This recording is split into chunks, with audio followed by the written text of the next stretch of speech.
Hey guys, check it out. You're watching Jonathan Clarke on YouTube. Oh no. Hey everyone, it's your favorite video blogger, Jonathan Clarke, the host of Jonathan Clarke Video Blogs on our YouTube channel. You are watching the latest episode of Jonathan Clarke Video Blogs. Thank you guys so much for helping me create this YouTube channel, because we created this YouTube channel together. And this YouTube channel exists because of the sole reason of each and every one of us supporting Descendants and Zombies for however long we've been fans of the franchises. And it doesn't matter how long we've all been fans of the Descendants and Zombies franchises, because no matter how long we've been a fan of Descendants and Zombies, we were fans of Descendants and Zombies together, and we shared in this unbelievable experience where we got to know each other for our passion about Descendants and Zombies and sharing it together, which made it all worth it, because you can upload videos about Descendants and Zombies for your own content or your own enjoyment, but when you don't have anybody to share with it around you, then it pretty much defeats the purpose of ever uploading Descendants and Zombies videos. And there are a lot of people that I know who upload Descendants and Zombies videos to YouTube every day who don't have these many subscribers or these many views. So I feel very fortunate to be that guy that can upload Descendants and Zombies videos whenever he feels like it and have such a global reach and touch the hearts of so many wonderful people who feel the same way that I do, very passionate about Descendants and Zombies. Because if you show up with that same passion that a girl has for watching Descendants and Zombies videos because she loves the product, then you show a greater appreciation to her, and you show a greater appreciation to everybody who's a fan of Descendants and Zombies. Guys, to be honest with each and every one of you, from the very first video that was uploaded on this YouTube channel, I didn't know how this YouTube channel was going to fare, because I was up against 15 million critics. You know, fame has always had this consistency of following me everywhere I went, and I've never denied that. But I've never looked at myself as being a famous person who everybody knows. I just wanted to be seen on YouTube, and I had so much fun uploading videos about whatever niche I was providing videos for and commentary on, because a lot of people can't commentate on Descendants and Zombies. They don't know how Kylie Control feels about her perception, how people feel about her, how emotionally overwhelmed it becomes sometimes, because Disney makes it out to look like a perfect lifestyle that everybody would dream of living, would give anything to experience, to be a part of the Descendants project, of course be a part of the Worlds Collide tour, shooting Descendants movies, have the defining role of a legacy. I think that there's so much pressure that's on the shoulders of Kylie Control and Freya Skye sometimes that we don't really take that into consideration. And people who are uploading videos about Freya and Kylie all the time really don't take a step back and think and really put into perspective how they feel watching videos about how we feel about them. I think the more love and support and encouragement we show them, the further these videos will have a global reach. And people who love Descendants and Zombies will have a greater appreciation for how you feel about Descendants and Zombies if you take that same approach that I have for every video that I've uploaded on this YouTube channel, because I've never taken it for granted. I consider it a gift, a blessing in disguise, really this was, to meet each and every one of you. And you guys became some of my greatest friends and really my greatest treasure that I've kept hidden from the world, like Peter Pan, for forever. Remember how Peter Pan had this very special treasure to him that he kept hid ever since he was a kid? And he kept it hid from everybody, Captain Hook and the whole 9 yards, because what was in that treasure chest may have not been significant to a lot of people, but to him it meant the world. So you guys really became my greatest treasure, because I got to know who each and every one of you were individually. I got to know who you loved about Descendants and Zombies and what you loved about Descendants and Zombies. And to me, that really meant the world, because there were times that I was uploading videos years ago, many moons ago, that people really weren't taking me seriously. People weren't watching any of the videos that I was uploading. I had a YouTube channel with probably a mere 85 subscribers or something like that, and probably 75,000 channel views in total, and that was over 25 years. And now, this YouTube channel for this specific niche has shown me that there is such a thing as true love, and love really does exist with a passion, because people really do believe in Descendants and Zombies, and discovering this niche was the greatest honor of my life. Now, how I felt about Kylie Control and her treatment by critics, I felt to be very unacceptable, because I think that if we're talking about Kylie Control, we should be talking about her in a promising way, you know, setting her up for the future, because she's carrying the torch of Descendants, and she couldn't be more proud to do it after Dove Cameron left her Disney past behind her, and Sophia Carson pretty much just said goodbye because she wanted to focus on other projects. And Ruby's been taken out of the franchise, which I don't agree with either, because I think Ruby's story is far from over and far from completion, because there's still so much of a story for the Bridget character, because I've fallen in love with her, and that may have a lot to do with that, how I feel about Ruby. But the thing is, Ruby's story is far from over, and all these characters have a story that is far from completion. So anyone who believes this story is far from over, I concur with that, and I support you in your journey as a Descendants and Zombies fan for however long you've been a fan of the product. Because I, too, give this a 5-star perspective rating and think it's a 5-star production, hands down. It's a beautiful story. It's beautiful music. There are so many reasons to fall in love with this franchise. And even if you want to fall in love with it, go back in time, pull a Phineas and Ferb and fall in love with it all over again and binge watch the entire series, I support that too.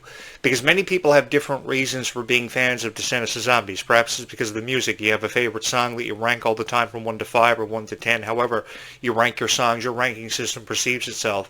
Or probably you have a favorite moment, 1 to 5, 1 to 10, that you love so much about how Zed and Addison could really hit it off as a zombie girl couple and really defy all the odds every single time they opened their eyes, and made zombies into something so special that really had a global reach that touched the hearts of millions of people.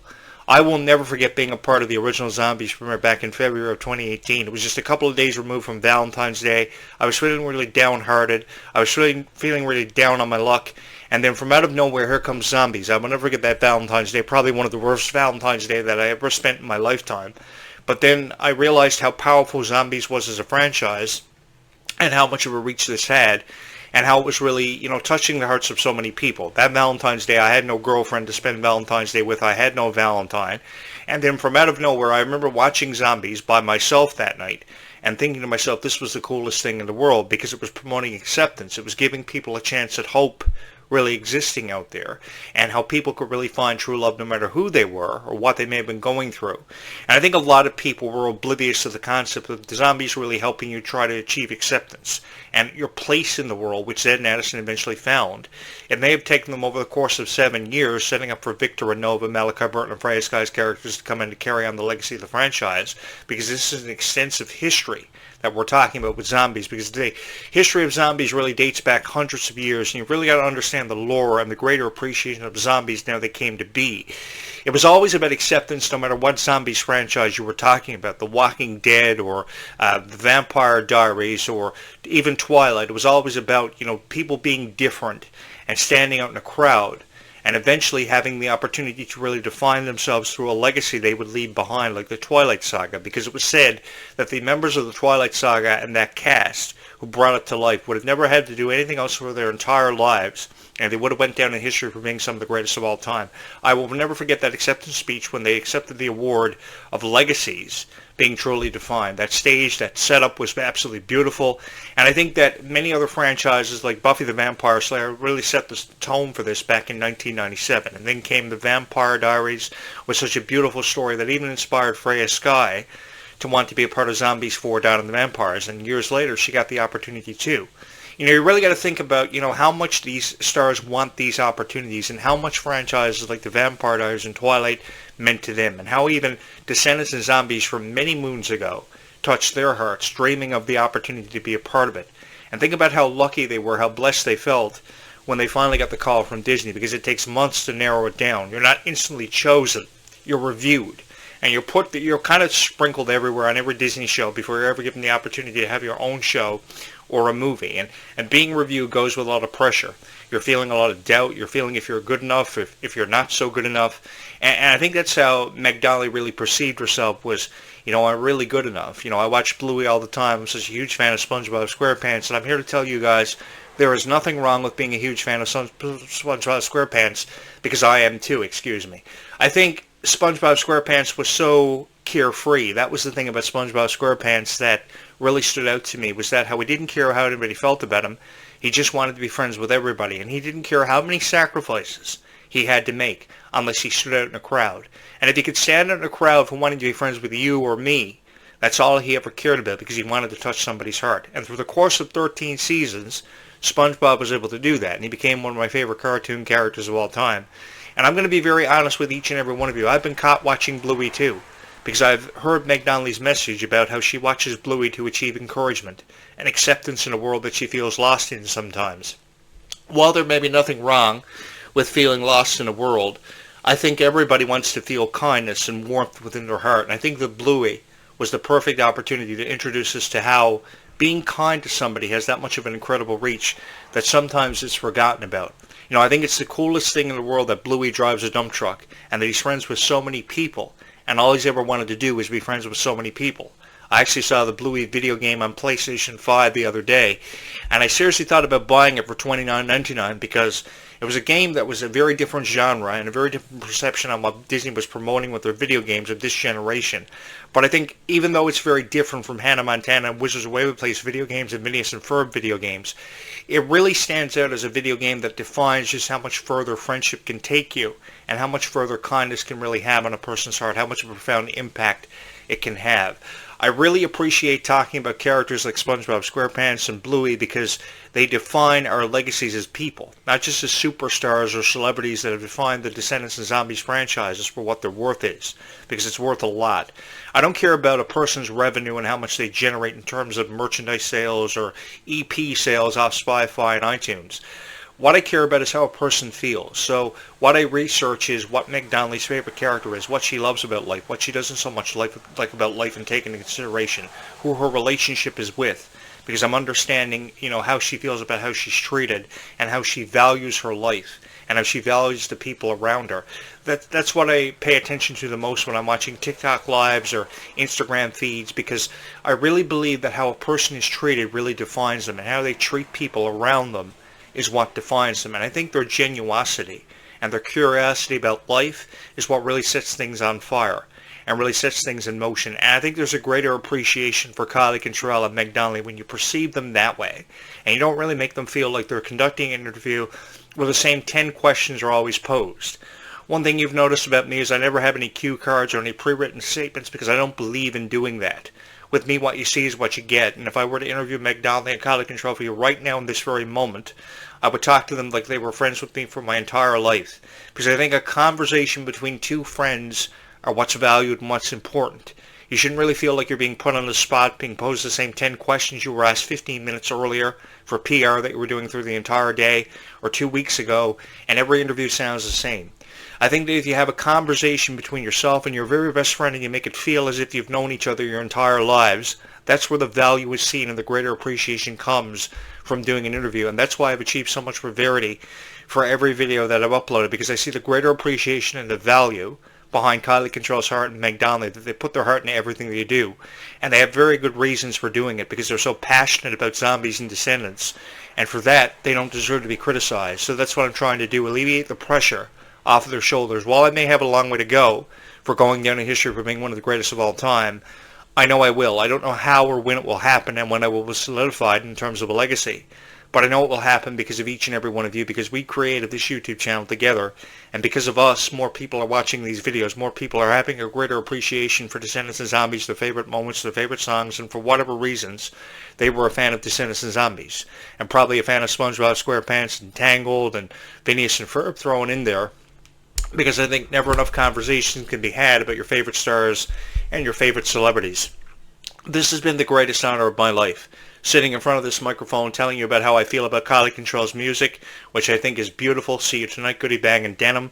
These are the first of many singles we're going to be hearing from Kylie Cantrell, and we're going to be fans of her for a very long time. And I think that at the age of 40, Kylie Cantrell is still going to be a part of the Descendants franchise and be very adamant about being a part of it, because there still is a long way to go for her, and she's still discovering her passion and what she wants to get the most out of life for.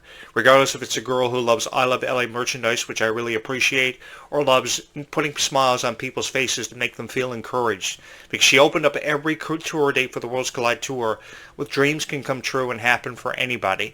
And that's time I found in appreciating what Kylie Cantrell said. Out of everything she said to you at the Worlds Collide Tour, the thing that stood out to me the most, that a lot of reviewers kind of, looked past, was how Kylie Cantrell really believed that dreams could happen for everybody. And that's what I noticed a lot of people look past. But I chose to hold on to that, because that was the belief that set things in motion for the Worlds Collide Tour and setting up for leg 2 of the Worlds Collide Tour overseas, because the energy overseas is at an all-time high, and the appreciation value is set at an all-time high and really high expectations. So I think that believing dreams can happen for everybody, not just everybody, but yourself, is really important too. So when the cameras are turned off, should Meg Donnelly and Kylie Cantrell be doubting themselves? I don't think necessarily they should be doubting themselves. I think they should be setting their goals and their aspirations that much higher for the criticism they receive, because they have received their fair share of criticism. I know from reviewing Zombies Swore Down to the Vampires, Zombies Swore Down to the Vampires couldn't get enough criticism. But you guys shut it out every single time because you love Freya, you love Meg, you love Milo, you love Malachi in so many emphatic ways that I will never ever forget. I have never seen celebrities, a group of 4 individuals, have such a significant impact on people's hearts and leave a forever imprint on each and every single person's heart who was a fan of Descendants of Zombies. And I will have more to say on this tonight because I really do believe there's a greater appreciation that goes with talking about these 2 franchises and more to be showcased than just uploading a reaction video for the sake of uploading a reaction video. Because if you're going to show up and you're going to talk about Descendants of Zombies, then show up and talk about Descendants of Zombies and give it meaning. And give the person who's watching these videos hope to believe that Zombies 5 will happen, even if it is early, until 2028. I think 2028 is a little bit farther away than expected, but I think by the time Freya turns 19, 20, 21 years old, she'll know more, she'll have really understood her craft more, and really have come into her own. But I think that 2028 is a little bit too far away for people to be speculating on now, because many of us will be teenagers, will be coming into our own, will be trying to figure out our place in the world. But I think we'll be even bigger fans and supporters of Descendants of Zombies, and that's what's so cool. It doesn't trigger one age demographic. You forever and always loved Descendants of Zombies ever since you were 7 years old, and people now who are 17 are still watching Zombies nearly a decade later. I watched Zombies for the first time when I was 25, 26 years old, and I've had no regrets ever since. And it's really been the most fun that I've had in my entire life, being able to sit here and talk about your favorite stars and your favorite moments, because I can never remember 2 franchises coming together and becoming such a global phenomenon for so many epic reasons, really touching our hearts and really giving us hope for the foreseeable future. Because the thing about time is time always runs out, but even with how time always runs out, that doesn't mean that we have to stop being friends with each other. We don't have to stop believing in Descendants of Zombies, at least not yet. Because we can enjoy these franchises for just a little while longer, because you guys have allowed me the honor of being your voice of Descendants of Zombies, making this the unofficial podcast of Descendants of Zombies with just over 3,000 people having subscribed to this YouTube channel. That is a statistic and a number that I will never get out of my head and that I will never ever forget about, because you guys have really brought this YouTube channel to life, and you've gave it meaning, and you've showed me the purpose behind uploading videos for Descendants of Zombies, and for that, I would just like to take a moment to say thank you guys so much, because your love and support for this YouTube channel is what's made it a profound success. You're the reason why this YouTube channel is now in a position to really take over and captivate the hearts of millions of people who have yet to discover the power behind Descendants of Zombies. For me, one of my favorite moments in Zombies 4: Dawn of the Vampires will forever be when Zed and Addison realized that moment after Zed had zombied out, they wanted to spend the rest of their lives together. And I think everybody wants to get to that point where they find that special someone, that special friend that they could think, at least there's a hope, they could spend the rest of their lives together. Everybody deserves a chance of believing that and holding on to that. And I've never wanted to take that away from a single person, a single individual who has ever watched any of my videos. And for that, I want to say thank you guys so much. Because for every single person who hits the subscribe button for this YouTube channel, you show me the incentive for creating Descendants of Zombies videos, and you show me the real purpose and the meaning behind uploading every video that I do. Seriously, thank you so much from my heart to yours, because it means so much to me that I can touch the hearts of so many wonderful people who have felt inspired by Descendants of Zombies. Wherever my future takes me or whatever becomes of me, I will never ever forget the profound impact that Descendants of Zombies has had on my heart, and I'll have more to say on this tonight, because the response this YouTube channel has received over the last week has been truly unbelievable and overwhelming to me, because I can never believe or put into words how respectful you are towards a guy who shoots videos out of his office. Because I don't produce these videos professionally, nor am I monetized, have I qualified for monetization opportunities or YPP programs. I've never done it. All I've ever wanted to do is have fun on YouTube, like everybody who uploads videos on YouTube wants to have. It is fun and wants to be seen by a global audience. Very few people have the opportunity to do what I do. And you guys have given me a second chance to be heard and seen to a whole new generation of Disney fans. I used to broadcast for Disney shows years ago, and now for the first time in about 25 years, I'm seen by more people, and I've been accepted by more people than ever before, who don't throw criticism my way, who believe in Descendants of Zombies that much. So because you believe in Descendants of Zombies that much, it really has become the greatest honor bestowed upon me that I could have ever been shown or given. And I give you my word that I will forever and always upload videos of Descendants of Zombies for that particular reason. Because these videos have some way or somehow managed to touch the hearts of so many people, and that's such a global reach, that I will never ever forget the profound impact that Descendants of Zombies has had on my heart. Seriously guys, thank you so much from my heart to yours. If you have not hit my subscribe button, or you haven't rang my bell to step with notification for what's happening here on this YouTube channel, you're probably going to want to do that perhaps, because I have a lot to say where Descendants of Zombies goes for the foreseeable future, and we will do it again all over tonight. because we'll talk about your favorite moments of Zombies 4, Dawn of the Vampires. We'll talk about your favorite songs from Descendants and Zombies, and we'll have a whole lot of fun doing it. Because if you can't show up and have a greater appreciation for Descendants and Zombies, as I've said many times before, and probably perhaps been quoted, it really defeats the purpose of uploading a Descendants and Zombies video if you can't touch somebody's heart while doing it. And I like to believe that some way or somehow I've touched the hearts of thousands of people who too have felt inspired by Descendants and Zombies, and for that I would just like to say thank you guys so much. From my heart to yours, I honestly don't know where I'd be today, but I do know that there's no place in the world I'd rather be than sitting behind this podcast microphone talking about Descendants and Zombies with the people who love it so much. Seriously guys, from my heart to yours, thank you for being a fan of Descendants and Zombies. Hold on to Descendants and Zombies for just a little while longer, because this story is far from over. Stay calm and zombie on, everybody. I'm your host, Jonathan Clarke. You have been watching the latest episode of Jonathan Clarke Video Blogs. Thank you guys so much for watching, and we will do this again all over tonight.